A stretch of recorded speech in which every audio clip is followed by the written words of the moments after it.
Hi everyone. So another 3-minute video, keeping me accountable in my study of the concertina. So after learning what all the different keys did, I started screwing around a lot to find out what different key combinations sprung out and obviously made good chords.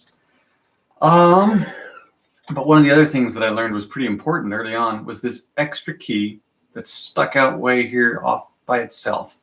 It's the wind valve. Normally you can't really press it and pull it and get much out of it. But pressing the wind valve opens up a key or a note that doesn't actually have a reed in front of it. You can hear it breathing. So there's that. But it doesn't actually play any notes. It's kind of creepy.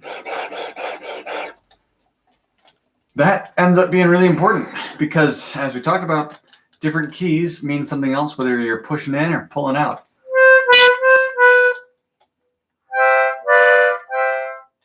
And if you run out of air and there's no key for you to play that's the same note that you want to play coming from the other direction, you better find a way to buy yourself some air.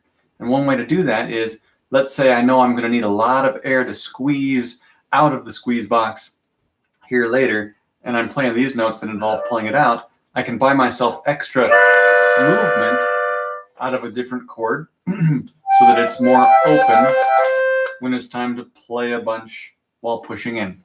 That makes sense. So always having my thumb on that, I don't know, probably will be handy. But I noticed that a lot of the times I'm too busy with stuff over here, and getting my thumb up to that spot gets to be really tricky. I really wish I had some sort of lever right here that pushed on the button but allowed my thumb to be back here and just make a simple motion like that instead of having to reach forward. Oh well. So one of the other things I learned besides that was how easy it is to play thirds on a concertina. Any two notes next to each other that are on these two first rows are more likely to be a third when played at the same time, including pulling out. And then of course you have to switch over to this side. Two notes, two notes, two notes, etc. And I can also pretty easily do thirds spread between the two. And what I noticed was kind of cool, like listen to this.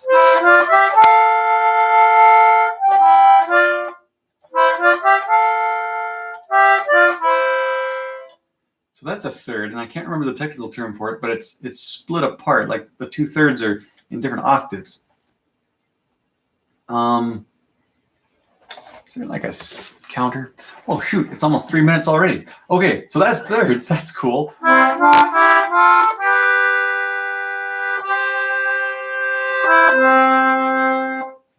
Found cool stuff like that. Found cool chords. C, G. Fiddling around enough, I found a couple of Fs available. That or this, interestingly enough. But I can only find an F key pulling out and not pushing in on the squeeze box, so that's a little awkward. I can do the, what's the chord sequence for?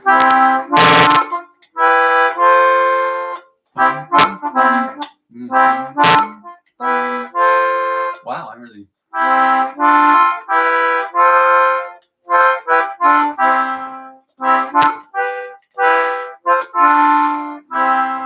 What is that?